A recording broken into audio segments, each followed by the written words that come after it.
Olá pessoal, eu sou Ronaldo Moraes, estou estreando aqui no canal Botando Banca, mais uma produção da Garcini, e eu quero agradecer o convite da Célia, do Cadu, convidar vocês para acompanhar a gente nesse canal. Estaremos trazendo algumas entrevistas com pessoas interessantes, personalidades aqui da nossa cidade, gente que tem o que falar. Nós estamos aqui no Espaço Madeira. Eu quero agradecer a Valéria, também a Fernanda, o pessoal do Moreiras Buffet, por ceder esse espaço tão especial, tão gostoso, onde as entrevistas do canal Botando Banca serão gravadas. E como meu primeiro entrevistado, eu convidei um amigo, uma pessoa muito especial, uma pessoa muito querida de vocês, aliás, uma voz muito conhecida, uma voz marcante.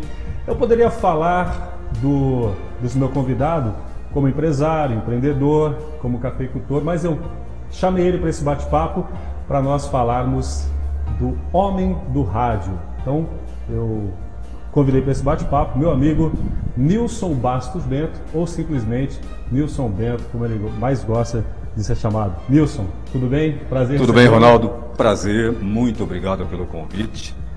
Um abraço a todos vocês que estão nos vendo.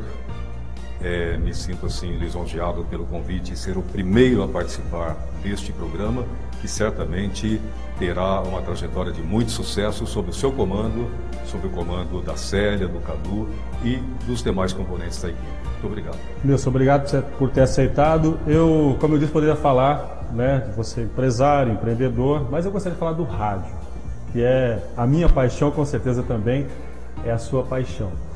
Eu estava assistindo recentemente uma entrevista do Cid Moreira.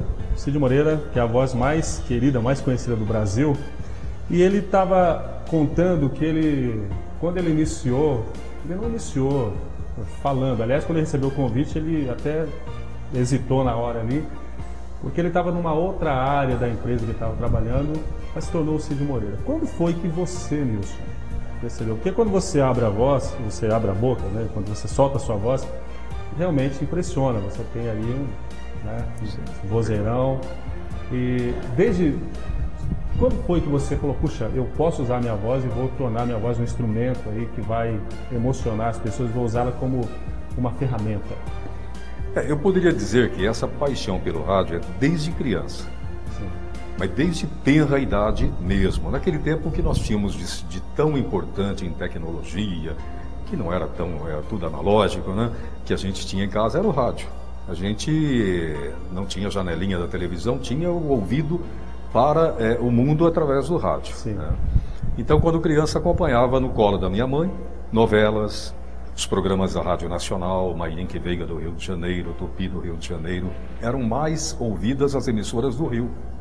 Elas tinham mais projeção, principalmente a Nacional do Rio. Né?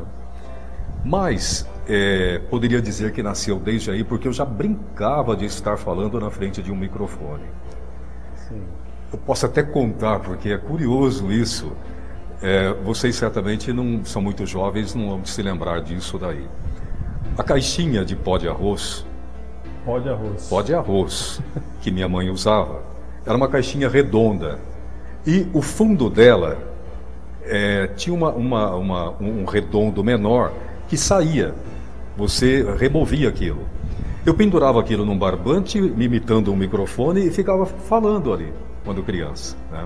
Mas isso tudo, me lembrei agora, não sei porquê, eu acho bonito lembrar-se disso, porque já despertava alguma vontade de fazer isso no futuro. Teve uma influência? Sim, o que aconteceu na realidade foi o seguinte. Meu pai, devo isso ao meu pai. Sim. Porque meu pai, eu tinha 8 anos de idade, 8 anos de idade. Sim. Perdão, como era o nome do seu pai? João Bento. Seu João Bento. João Bento. João Bento, que se me permitirem, daqui a pouco a gente pode falar sobre Sim, também vamos João falar Bento. dele também. João Bento, que cuidou muito do esporte, cuidou muito do Garça Futebol Clube, teve grandes conquistas, né? Mas ele, naquela época, eu tinha 8 anos de idade, isso era a década de 50, né? Ele montou no alto da rodoviária, em cima do Cinebar, ao lado do cinema, hoje não tem mais esse prédio. Sim. Ele montou ali um serviço de alto-falantes, em parceria com um amigo de Marília, que era o Manuel Pereira. Manuel. Sim. E ele montou esse serviço de alto-falantes. Eu estava sempre ali ao lado dos locutores, cujos nomes daqui a pouquinho eu poderia citar alguns. O tempo foi passando e eu, com 11 anos de idade, comecei a falar na frente de um microfone. Um microfone que eu levei para casa e acoplei no fundo de um rádio Douglas, né? Rádio de pilha, naquele tempo os rádios eram de pilha, não havia o transistor ainda. Sim. E ali eu falava. A marca era Douglas? A marca era Douglas, era um rádio muito conhecido na época. Essa marca era muito conhecida de rádio receptor. Caixa de madeira, caixa de madeira. Que década que era essa? 50. Década de 50? 50. Isso era por volta de 1956, 7, 8, por aí.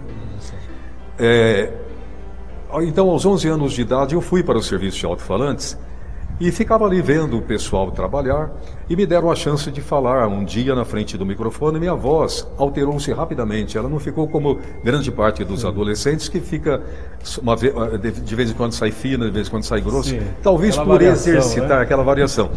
Talvez por exercitar a voz, ela mudou rapidamente, já ficou uma voz definida, né? Com 12 anos eu comecei a falar no serviço de alto-falantes. Esse grave?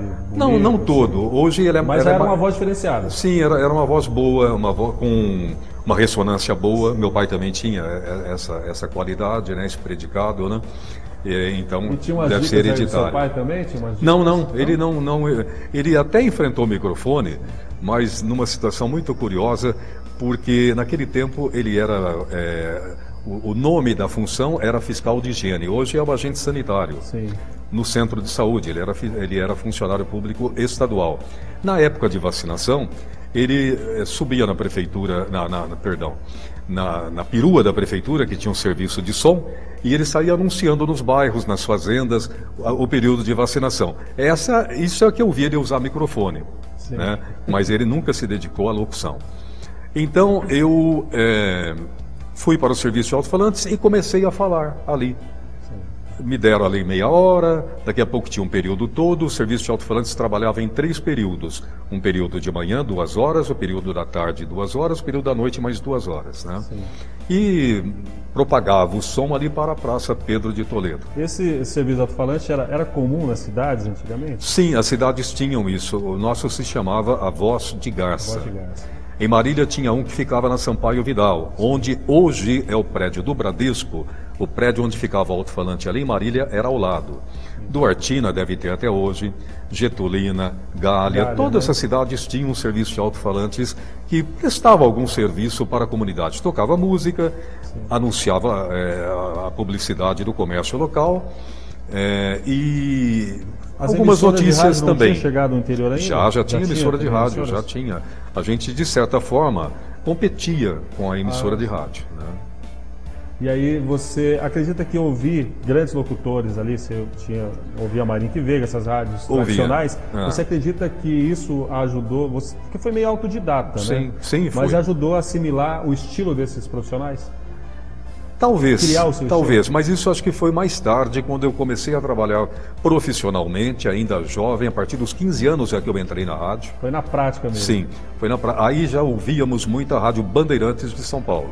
Ouvíamos Bandeirantes, ouvíamos Record, ouvíamos Excelsior, mas principalmente Bandeirantes. A Bandeirantes era o grande sonho do radiodifusor, do radialista interiorano, era chegar à Rádio Bandeirantes. Né? E como que você saiu do alto-falante, do segundo alto-falante, que era do seu pai, para a rádio? Como é que Sim, aí foi interessante. Vou citar alguns nomes.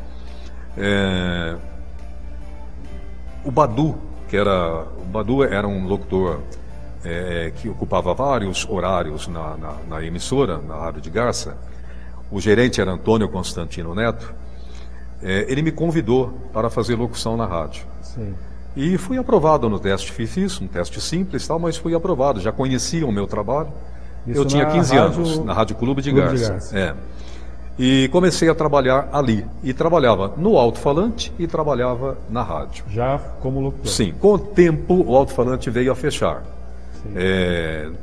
Não vamos entrar nesse mérito, mas veio a fechar. Acabou o serviço de alto-falantes, né? E aí eu passei a trabalhar só na rádio. Aí, você não me perguntou, mas essa sequência é importante. Eu fiquei ali quase 2 anos, e aí surgiu a oportunidade de ir para a Rádio Clube de Marília. Eu tinha 16 anos. Foi no ano seguinte, eu tinha 16 anos. Mas tão jovem assim? Bem jovem, comum, bem jovem. Fui até os 18... Você era meio prodígio, Nilson? Eu acho que eu fui aprovado num teste, me convidaram a fazer o teste, fui convidado por um grande amigo que ainda hoje é atuante no Rádio de Marília, sim, que é o Moacir Teixeira Pita. O Pita. Sim, o Pita. O Pita, agora eu vou contar essa história que é interessante, porque ele trabalhou no serviço de alto-falantes A Voz de Garça. Ele vinha de Marília para Garça de bicicleta motorizada quando ainda não havia asfalto, era pedregulho na estrada. Mas já tinha bicicleta motorizada, né? Sim, bicicleta motorizada. Aí ele passava a semana em Garça. Olha só. E no fim de semana ele ia para Marília. Ele trabalhava aqui no Alto-Falante. Então ele me conhecia. Surgiu uma oportunidade na Rádio Clube de Marília. Veja que eu vinha a entrar no lugar de um grande locutor que foi para Bandeirantes de São Paulo, que era o Rangel. Cleonildo Rangel. Cleonildo Rangel. Era uma voz espetacular, o Cleonildo Rangel. Eu era inexperiente, eu era um garoto de 15 anos, mas me aprovaram. O Wilson Matos me aprovou no teste. O Wilson que está até hoje no Rádio de Marília. Aí eu trabalhei ali com o Wilson Matos, com o Moacir Teixeira Pita, com o José Marques Beato, que aquele eu dizia meu irmão, porque nós convivemos muito, com o Rubens Ramos, com o Rubens Esgorlon, com o Cordeiro, poderia citar muitos outros nomes que agora já não lembro tanto. Os nomes do rádio naquela época. Sim, a Rádio Clube de Marília tinha uma projeção enorme na cidade e em toda a região. Sim. E aí você foi para a Rádio Clube de Garça. Aí aconteceu que a Rádio de Garça foi vendida para o Roberto Espíndola. Sim. E eles precisavam de alguém com mais experiência na rádio. Eu já tinha lá 2 anos de Rádio Clube de Marília, já havia trabalhado aqui. Então o Antônio Constantino Neto, o Toninho, já falecido, ele me chamou para vir para cá. E eu me interessei em retornar para Garça porque eu estava ficando prejudicado nos meus estudos. Você já veio porque você foi, não sei se a palavra é coordenador ou gerente, você já veio com essa função? Não. De Marília? Não, eu vim como locutor. Muito interessante essa sua pergunta para lembrar isso. Eu vim porque a cooperativa dos cafeicultores da região de Garça ia patrocinar o noticiário da rádio, o Plantão Noticioso Gar Café, era esse o nome. Sim. E eu vim para fazer o Plantão Noticioso Gar Café. Mas eu não me limitei a só isso, eu fazia muito mais coisas na emissora. E fui me envolvendo. E eu conhecia pela organização que tinha a Rádio Clube de Marília, pelo que conheci lá, eu conhecia muitas soluções para aplicar na rádio aqui e coloquei em prática, tive essa chance. Então você... Eu rapidamente conquistei um espaço na rádio. Como disse, você não ficou só na função que você veio. Não. Procurou aprender, desenvolver outras desenvolver programas musicais, redação, reportagens, aí fazia de tudo. E como surgiu depois para vocês? Porque, como eu falei no início do nosso bate-papo aqui, você é considerado por muitos um professor, né? Sim. Enfim, muitos profissionais, excelentes profissionais, alguns estão até fora, trabalhando em grandes emissoras, eles passaram, vamos dizer assim, pelas suas mãos, né? Como é que foi essa... Você veio ocupar um cargo e depois já teve um cargo de gerência ali, né? Nós conseguimos fazer a rádio evoluir. O Roberto deu um grande apoio, queria que a rádio se desenvolvesse, investiu muito. E encontrei nele uma pessoa empreendedora, com vontade de realizar, e ele encontrou em mim uma pessoa para executar, né, e que tinha ideias e as colocava em prática. Você acredita que então essa parceria de vocês, você com essa vontade, o talento, a disposição, mas precisaria de um investimento que o Espíndola resolveu fazer, que ele fez, isso que foi ele importante. bancou. Sim. Veja, ele pouco levava dinheiro da rádio. O dinheiro da emissora era reinvestido na emissora. Olha só. Entendeu? Isso era verdade. Ele tinha outros negócios em São Paulo, não que ele não desejasse o lucro da emissora, mas ele destinava muito do lucro da emissora para reinvestir no negócio. Era assim, podemos dizer, como você, um apaixonado por esse meio de comunicação? Ele era muito. Ele era do meio, ele era um publicitário, né, que de repente comprou algumas emissoras de rádio, não era só essa aqui, ele tinha uma meia dúzia de emissoras de rádio, mas no fim acabou ficando praticamente com esta. Depois comprou outra emissora lá no litoral, Mas aqui nós... E também se dedicou a outras atividades. E o Roberto está vivo até hoje, graças a Deus, atuando lá em Caraguatatuba. Tem um jornal, tem uma revista, era a Expressão Caiçara, hoje acho que é Cidade de Caraguatatuba. Está lá com seus 80 e tantos anos de idade e atuante, muito atuante. Eu queria pegar um gancho nessa sua resposta anterior de você ter dito que você procurou não ficar somente ali naquela função que você vê. Hoje a gente fala muito em qualificação, tem cursos, o pessoal tem que buscar uma capacitação. A gente trabalhou junto na Unirádio, você foi meu companheiro lá, e você me falou... Tive a honra de trabalhar com você e a satisfação. A honra é toda minha.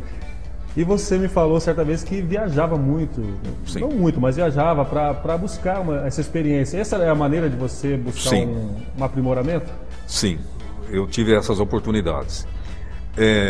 Tendo assumido a gerência da rádio, algum tempo depois já me foi oferecida uma participação na sociedade da emissora. E eu aceitei também. Sim. E o Roberto, por esse dinamismo dele todo e por querer investir, por querer ver a emissora evoluir, ele me deu muitas chances de viajar principalmente para os congressos de rádio. Então eu já era um radiodifusor, eu já estava como empresário do setor de radiodifusão, era sócio da emissora. Então eu participei de congressos em Caxias do Sul, participei em congressos em Águas de São Pedro, em São Paulo, no Rio de Janeiro, em Brasília. Eram os congressos tanto da AESP, Associação das Emissoras de Rádio de São Paulo, como congressos da ABERT, Associação Brasileira de Emissoras de Rádio e Televisão, onde tive a oportunidade de conviver com gente muito importante do meio. E ouvir palestras muito interessantes, seminários, cursos muito importantes. E eu não perdia, eu ia em todos.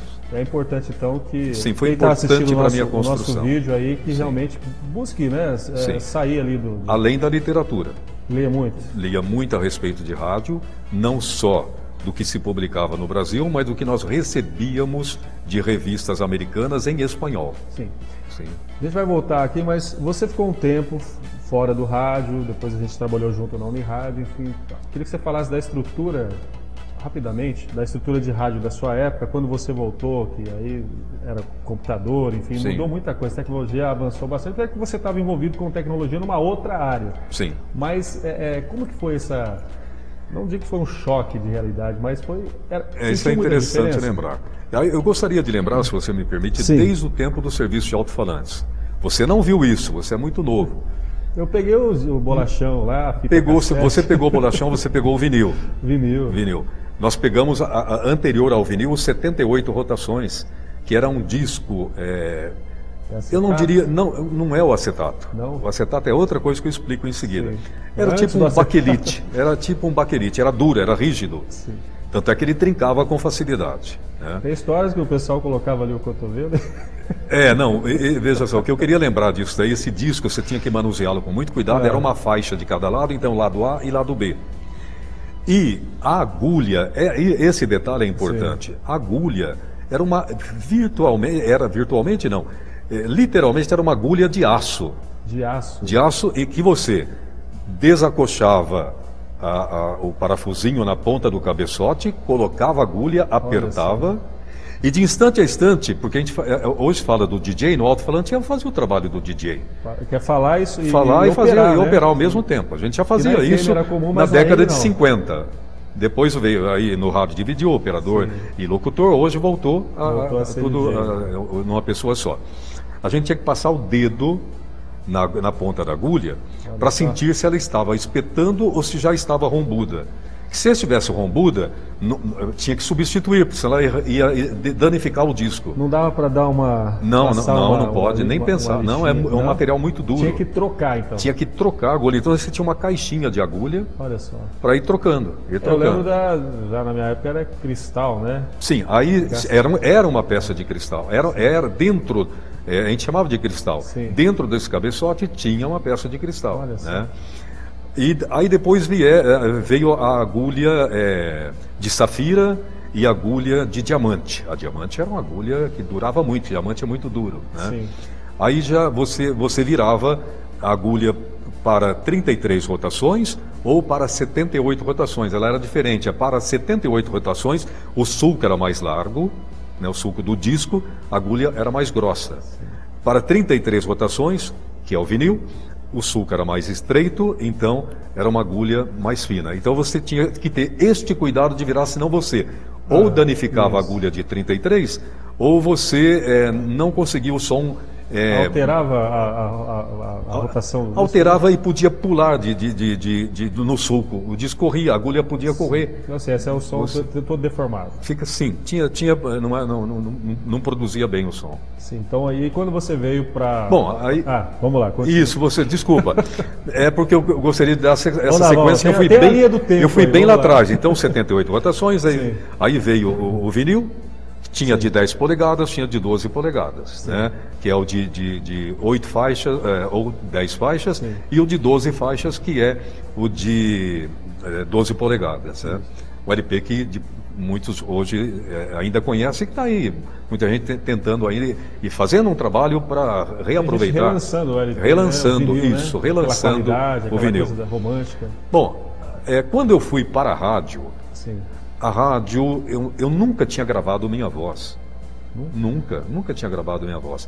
E mesmo na rádio, eu levei muito tempo para gravar minha voz, porque ela tinha um gravador de fita, não era cassete, era um gravador Rever, marca alemã, né, que foi mandado pela Rádio Bandeirantes, porque a rádio pertencia à cadeia verde, amarela, norte, sul do Brasil, que era a cadeia de retransmissão dos jogos da Bandeirantes.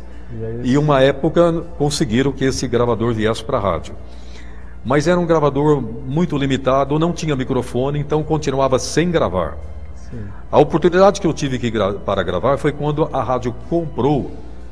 Por quê? Porque tinha vendido sob o patrocínio das lojas Arapuã, que tinham um trabalho aqui, né?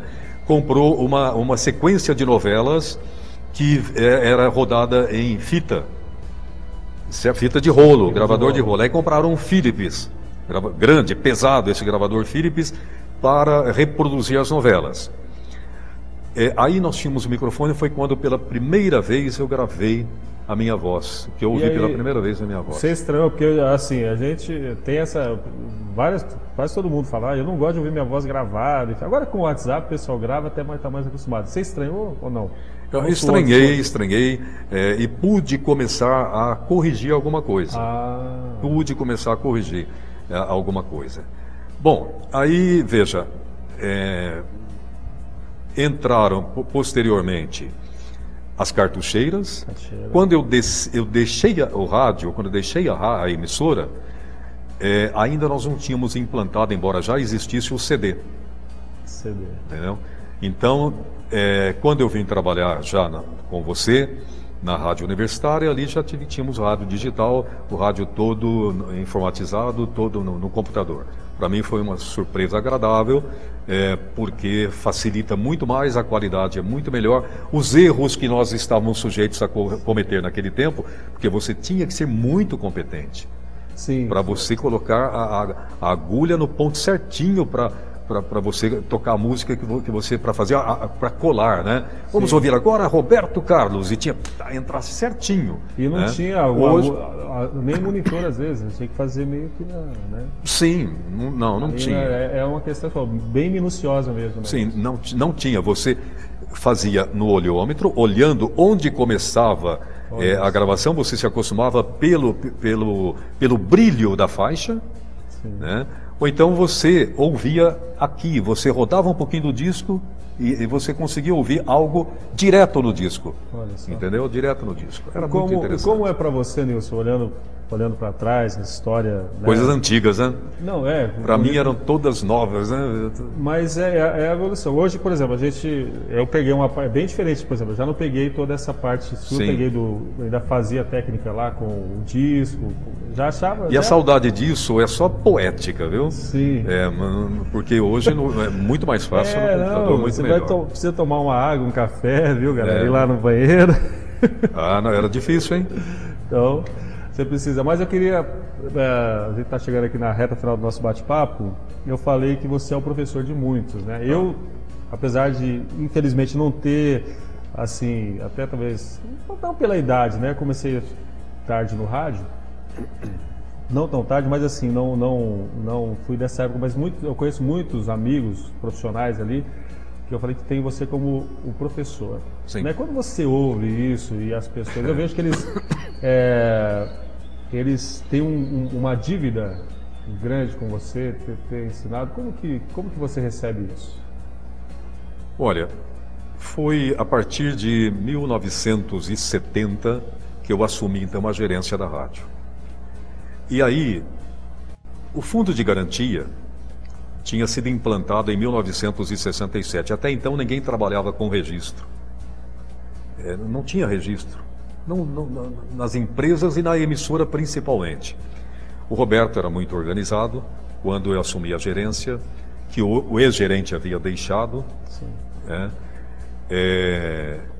ele falou assim, vamos registrar todo mundo.